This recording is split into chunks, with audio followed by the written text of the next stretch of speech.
What's good YouTube? Monday, as you guys can see from the box here, I was able to secure late on Saturday afternoon my pair of the Chicago ones.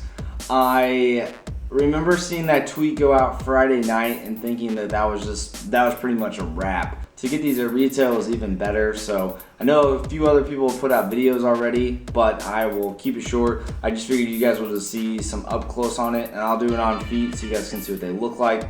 I'm not selling this pair or doing anything like that. I'm keeping it, so I'll lace them up and put them on so you guys can see what they look like. And with these prices, I don't want you guys getting knocked over your head, so I guess I will show you real quick what the box label looks like in case somebody is trying to sell fakes, or if you guys are wondering what they look like, you'll know this is a legit box.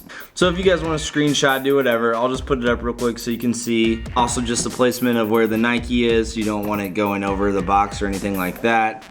But just like all the other Jordan OG 1 boxes, it's pretty much exactly the same. Getting back to the shoe itself, I've never had a Jordan 1 before come where it was completely unlaced like this. If you see down here at the bottom, you got just the one black that's over it, but otherwise it's just completely gutted out with the laces, which I guess for me, I would have rather just been laced up. It doesn't really symbolize anything for me. I know a lot of people like it that way because that's how it came back in the past. Now for all of the ones that I have, I think looking back on it, this is probably the most iconic one. Doesn't necessarily mean it's my favorite one, but when I think of Jordan 1s, I just think of the Chicago ones. I don't know why that is. Maybe it's just thinking back to previous memories with seeing Jordan in them. The playoff game against Boston, his last game in Madison Square Garden as a Bull, just lighting them up. But for some reason, like I said, this just always reminds me of the Jordan 1. Whenever I think of it, this is the colorway that I always think of. And on the left shoe, you got your two alternate choices with laces, your red bag, your white bag. I think I'm just gonna leave in the black.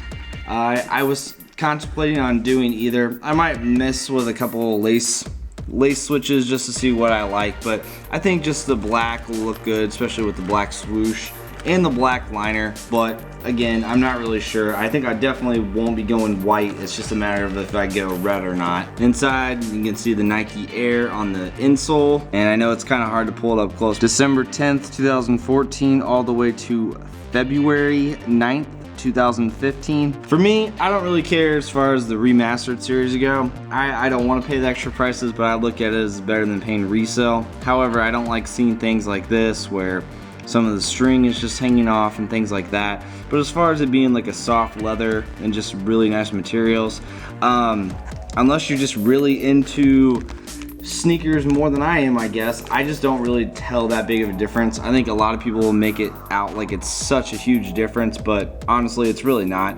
Everything looks pretty much exactly the same. It is a little nicer than, I don't know, the bread ones from a couple years ago. I just don't get too much into that because I just like these shoes and I'm not really worried about which quality is better among all the different pairs. The Nike Air hit on the bottom, as always with the OGs. And I just think it's funny that a lot of people are complaining and saying that people are hype beasts because of this right here. And you can see in the background the Air, the Nike Air. Honestly, to me, people were showing some comparison pictures, and to me, just seeing that big, bulky square with the Jordan Jumpman, it just, I know they're not, but they almost look like fakes, the ones from 2 years ago. So I just like having OG ones. Like I said, I like the original colorways of Jordans. I like the way Jordan had them. If anybody have the chance to get a Bread 4 or a Cement 3 with Nike Air on the back, would you guys be calling them, hype beasts for trying to sell those more than the ones that have Jordan Jumpman? I mean, I really don't think so, because that's the way it normally goes. So I think people need to take that into consideration, saying that people are trying to hype these up more, that they only released 2 years ago. Well, 2 years ago didn't have Nike Air on them, so that's a huge reason why. But if you guys are in the market for these, I wouldn't necessarily say hold off, but Jordan 1s over the past few years have definitely held their value. So let's just put it this way, prices are not going to drop drastically. We might see them drop a little bit once the Nike store actually releases, but I think it's going to be something that over time it's going to definitely hold its value.